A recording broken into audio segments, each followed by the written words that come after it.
So today we're talking about The Gifts of Imperfection is the book that we're using, and Guidepost 7 is Cultivating Play and Rest.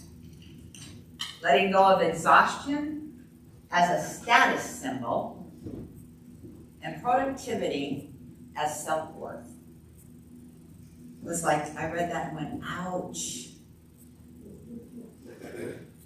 So from the book, in today's culture, where our self-worth is tied to our net worth, and we base our worthiness on our level of productivity, spending time doing purposeless activities is rare.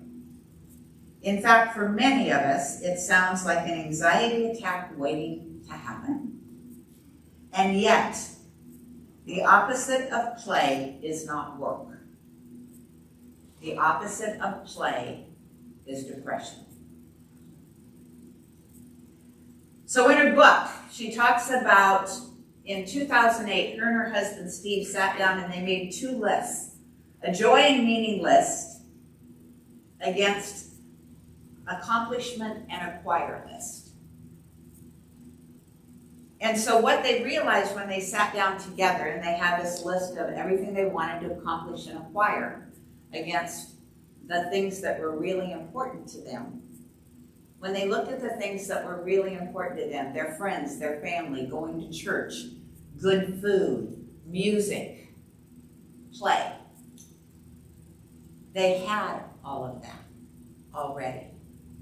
And so then they looked at these accomplishments and thought, maybe that list shouldn't be so heavily focused on.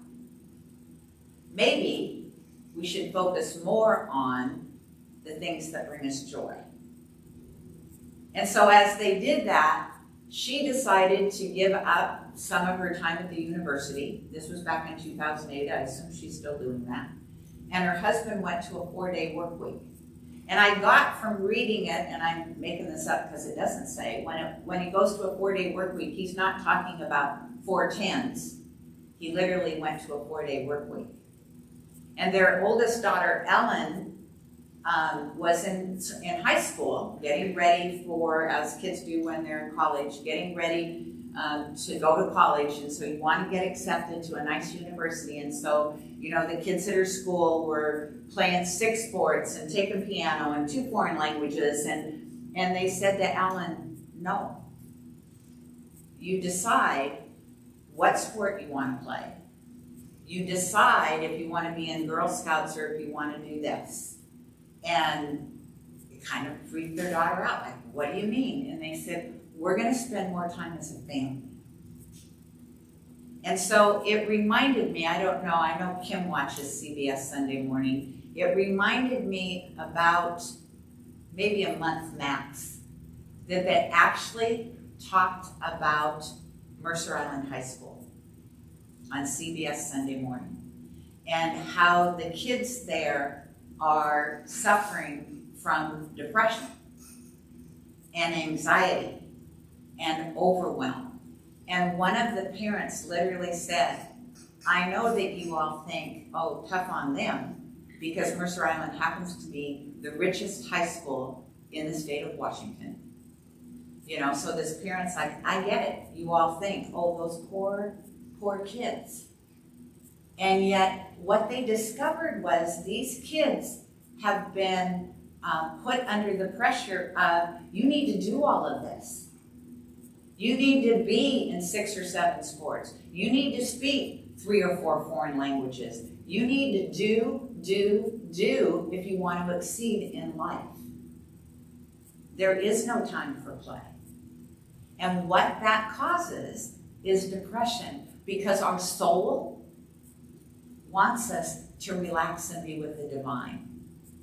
And so what play gives us, first of all, she quotes a doctor in the book. His name is Dr. Stuart Brown, and the book is titled Play and How It Helps Our Brain. And he said, you can't describe play. Describing play to somebody is like trying to describe a joke after you've said it. It kind of falls dead. But he said play, what he decided to do is give you some elements of why play is important. So one of the things is real play is purposelessness. And that is a mouthful. I practiced that all morning to get that out without messing it up. Purposelessness. Without purpose is a quicker way to say that. Without purpose. So play, so for instance, today, kickoff of the NFL, that's a game, right? Football. You think all of those players, that's play. No, that's work. That's work. They are out there, they have to practice all the time. They have to eat right, they have to lift weights, they go out on the field, they're playing against the other team, they want to win because everybody, first game of the season, they're thinking Super Bowl. That's work for them. Play might be for us to go to the game and cheer them on, right? But it's when you play, literally play, it has a different effect on your brain. And you should do it without a sense of purpose. Like, I have to do this because. Right? So a lot of times when I talk about getting in 10,000 steps, it's with a purpose. I want to get in those steps because I understand it's better for my heart if I do that. However, my greatest joy is going for walks with friends. Kim and I go for a walk once a week, and we walk way over 10,000 steps, and it's really enjoyable. Why? Because I'm not thinking about the steps. I'm thinking about the conversation that Kim and I get to have. And we laugh a lot at Gibson because, he thinks he's a much bigger dog than he is. But it's the joy of just being with a friend. That's play. Is to not have a purpose when you do something. It opens up those channels in your brain that lets you imagine. And when we're in that channel of imagining is when we get those really, or at least I do, I guess I should speak for myself, I get those downloads from the divine. Where if I'm busy doing what needs to be done, I'm not usually listening, if you will, for downloads. The divine might be knocking, trying to get me to pay attention. But if I'm really busy, I'm not spending any time in quiet, listening to what the divine is trying to say to me. And so, to be without purpose when you play, because it opens up that voluntary path of what is possible. How many of you think you still play? Oh, good, there's some hands there. I was struggling with this. I know that I play when I go skiing because it's definitely something I just do for myself. I absolutely love it. I love, I'm scared to death the first time I ski every ski season because I haven't done it for a year, and I get in my head, and then the minute I get off and do one run, then it's like, oh, this is so much fun. To ride up in the chair and just be there in that silence and talking to Paul and then coming down the mountain. It just brings me joy, and that is play. But I'm wondering on a day-to-day basis, how much do I really play? I do solitaire, and I guess that would be play to some extent, but I don't know. And so then I started to judge my play, and I think that's kind of counterproductive. Because then there's no play if I'm going to judge it all, right? And so to be in play is to open up your imagination. Whether it be, I've always wondered if I might not have better use of my time, because people have bought me coloring books and pencils to sit and just kind of doodle while I'm watching TV. To just sit in front of the TV, I have the kind of brain, I like to do something. I don't know about the rest of you. Some people can just sit. I have this thing where I want to do more than just sit there. And so maybe to pull out those books, I don't know. But it's about being at one-ment, about really expressing yourself with freedom. It opens up that place for us to say yes, just yes. And the other thing it does, it gets us out of our head when we play. So it's like skiing. When I first go up, the first thing I do is I'm putting on my ski boots and my skis. I'm up in my head. Oh my God. Everybody's going to be watching. I'm not that good of a skier. Am I going to remember how to get off of the chair? I'm in my head, in my head, in my head, right? That keeps me out of that divine flow. When I really start to ski, once I do the first getting off the chair and take that breath and think, okay, this is going to be fine. And go down the mountain, and then it's like, I'm not in my head anymore. And sometimes I sing some of these songs, like the last two, that God is my source, and I release and I let go. I'll sing those going down the mountain. Because what I know is when I'm singing, I'm out of my head. And I might as well sing a song to the divine, because if I fall, I want to make sure that I don't hurt myself. So I'm thinking, I'll just sing to God as I'm skiing. But it keeps that channel open. And I personally, I don't think I do enough of that. And that could be a judgment call, but it's my judgment call. And so I'm just wondering, how would my life look different if I really played? I have a really strong spiritual practice. Again, I don't know about many of you. I can go into a spiritual practice and I can do it spot on. And then something will happen and I stop. And I stop and I don't know why I've stopped. And it could be a day or two. It could be a week or two. This last time it was probably a good 15 days. And then I was like, nope. And I recognize what I'm missing when I don't do my spiritual practice. What happens for me, probably much like people who don't play, when I'm not doing my spiritual practice on a daily basis, guess what happens? I'm in my head all the time. And the more I'm in my head, the more I make up stories. And the more I make up stories, the more I get anxious about everything around me. And then I get back into my spiritual practice. It's like, God's got this. And so what I realized that happened for me over the past year and a half was much like what happened with Brene Brown and her husband. During this last year and a half, I had a chance to really look at my life and go, what is it that you really, really want to do? What is calling you? And one of the things that I realized was, I don't want to get up at 4:30 in the morning. Now that doesn't have anything to do with Genesis. But it was one of those things that I was very clear about, is something needs to shift. Because I don't want to get up at 4:30 in the morning. And I realize, although I'm good at it, I get up at 4:30. I am one of those people, when I wake up, my feet are on the floor and I'm moving. I'm not the person that lays in bed and stretches. Not that this is a good thing. I'm just telling you, I'm not that person that stretches and welcomes the day and is grateful that they're alive again. No, I'm up. It's 4:30. I got things I got to do. I got to make coffee. I got to get Paul's lunch ready. I got to make breakfast. Boom. I am feet on the floor, moving.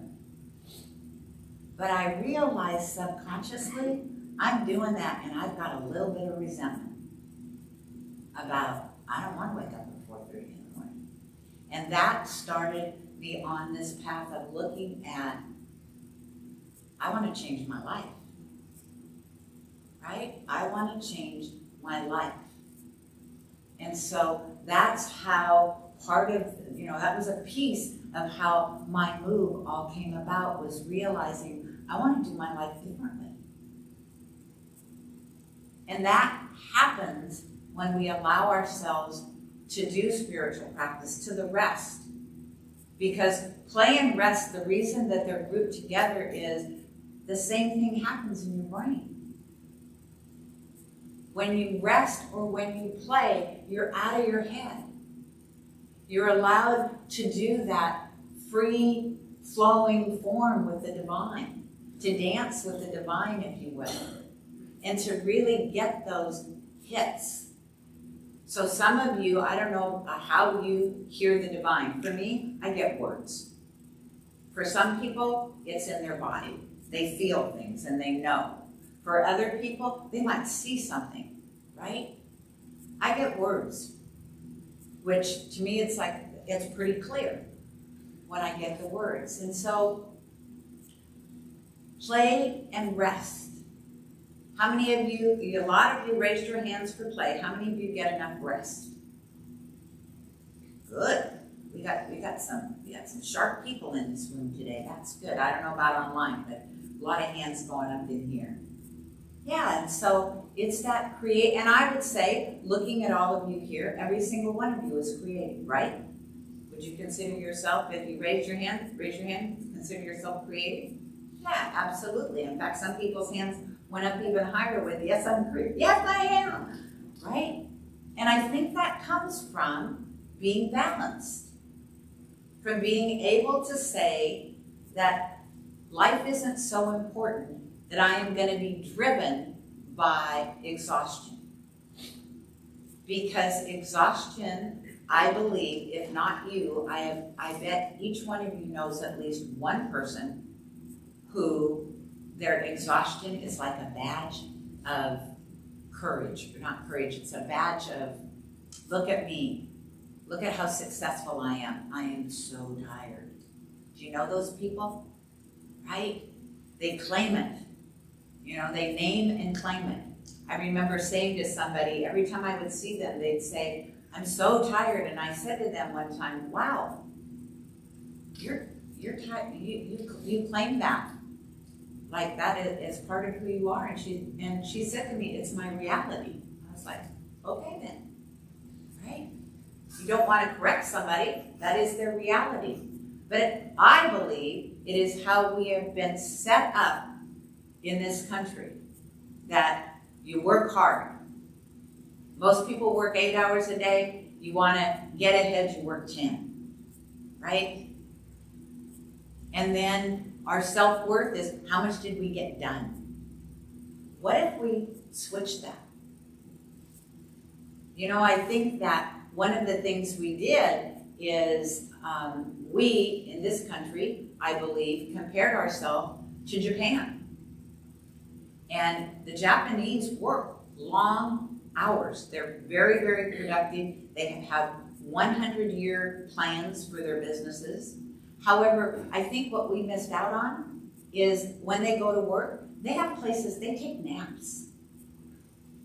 I don't know if you've ever seen an office. Paul and I talked about it one time. They have little cubby holes built into the wall. My husband's claustrophobic. He's like, yeah, I'm not doing that. But they take naps.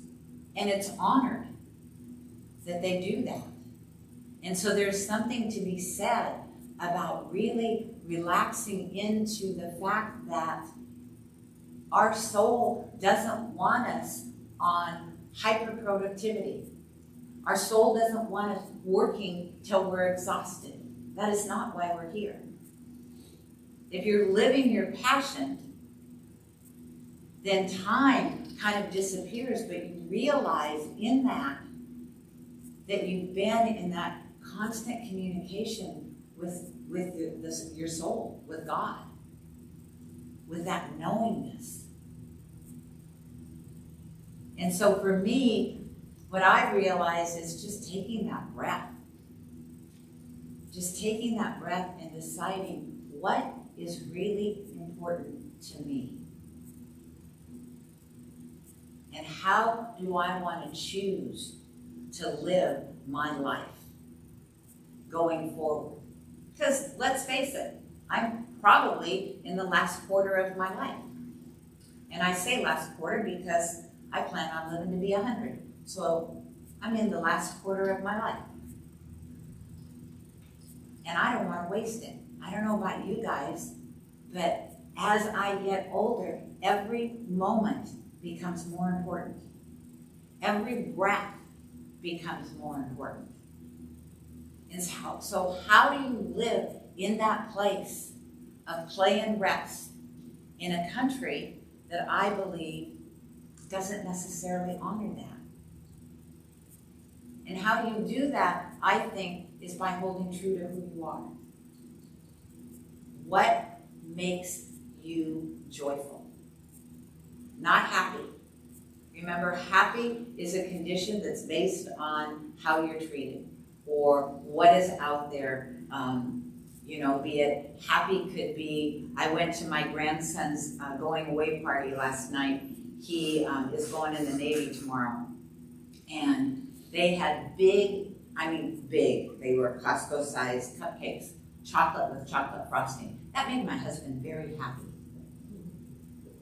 I don't know that that's necessarily a joyful experience, but the thought of eating that cupcake made him very, very happy. Joy is a living experience. Joy is something that you can feel inside it or out, whether there's a chocolate cupcake or not.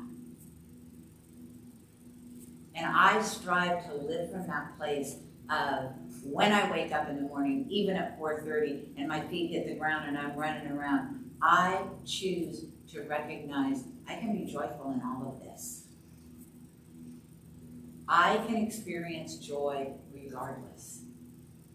I was talking this morning to somebody, and both of us right now, our lives are a little stressful because it's not mapping out exactly like we thought it was going to. God's got a sense of humor, and there's a little bit of detour here and there. And it's like, okay, but that doesn't change the fact of who we are in this moment and knowing, even through the stress, we're going to get to the other side of it. Look back and go, oh, yeah, that just happened. And that's okay. Because I believe I spend a lot of time in spiritual practice. And I do want to start to divide that up into more play. Because I really, when I read the chapter on play, and I thought, I don't know that I do that. And I think it's important. I think I have my moments. But to just crank up the music in my house and dance around like nobody's watching, I don't do that. And so I'm going to start because I think that would delight my husband for one thing. And I think it is good for the energy of who I am. So I really want you this week to think about who you are and why you're here. What is your soul calling you to do? What's your passion? What's your pleasure? Where are you putting your focus? Are you putting your focus on all the good in your life? Or are you putting your focus onto the speed bumps and the potholes? Because what I know to be true is if I focus on the stuff that isn't quite going right in my life, I'm going to call in more of it. It's not that I'm a Pollyanna. It's not like that stuff isn't happening. It is. But what I know is that I can choose to go, all right, there's a higher thing going on here, and I'm not aware of it, and I just need to let it play out. Because I have never leaped, hit the ground, and not got up. And that's what I want for all of you. Live your passion. Play. Rest, but play. And play, do something you've never done before. I don't know what that's going to be for me, but I'm going to figure it out and I'll let you know. So let's pray about playing and rest. So we breathe in right here and right now into that one life. That one life that is God, that is me, that is all of you. It is brilliant. It is intelligent. It is loving. It is compassion. It is all of those qualities. And qualities, so many more qualities that I can't even name or think of right now. And yet it is all of that good. And it lives and breathes and exists in and through and as each and every one of us. And so the first thing I claim for me, and as I speak for myself, I am choosing as the I am that I am to know it for all of you, is I recognize and hold the fact that I am God-informed, that there is no separation between me and it, that all that good, all that abundance, all that wisdom that is God, all that play is me. And it is up to me to live from that place and express that fully in everything I do.